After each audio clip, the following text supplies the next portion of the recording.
এই যে কিছুক্ষণ আগে আমি যখন আলোচনা শুরু করছি, শুরুতে আমি দুরূদ শরীফ পড়লাম আপনাদেরকে নিয়ে, দুরূদ ইব্রাহিম।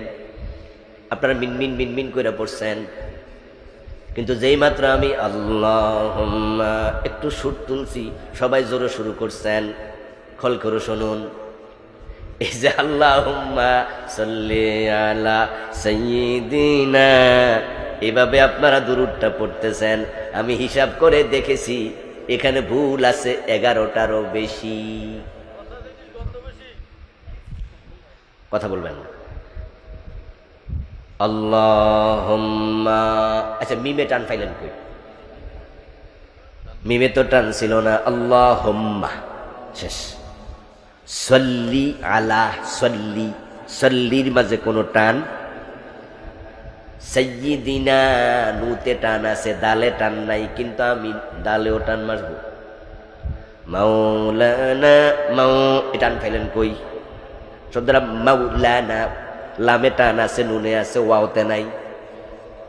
তো আমি একদিন এটা লিখছি কাগজে, লেখা মোট কয়টা ভুল হয় গুনছি, 11-12 কয়টা যে পাইছি মনে নাই, 10টার অনেক বেশি পাইছি।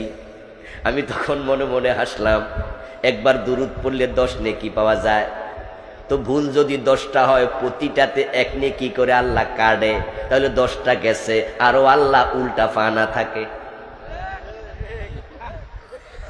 কথা বলেন নাই? এখন আপনার আল্লাহুম্মা সাল্লি আলা টানুন্না দুরুদের মাঝে মজা পান, জোরে জোরে কন। আর যখন পড়বেন দুরুদ ইব্রাহিম, আল্লাহুম্মা সাল্লি আলা মুহাম্মাদিন ওয়া আলা আলি মুহাম্মাদ কামা সাল্লাইতা আলা ইব্রাহিম ওয়া আলা আলি ইব্রাহিম, ভুল হওয়ার সম্ভাবনা নাই, 10এ 10 পাওয়া যাবে, আল্লাহ নাম্বার কাটবে না। কিন্তু বেশি টানের কারণে আল্লাহ সওয়াব কেটে দেবে। শয়তান কয় যেটার মাঝে সওয়াব নাই সেটাই বেশি করে পড়ো, মিঠা লাগাইয়া দিলাম।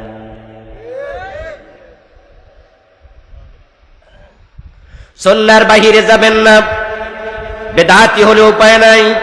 রাসূলুল্লাহ সাল্লাল্লাহু আলাইহি ওয়াসাল্লাম বলেছেন, যারা বেদাত করবে তাদের জন্য আমার শাফাআত নাই।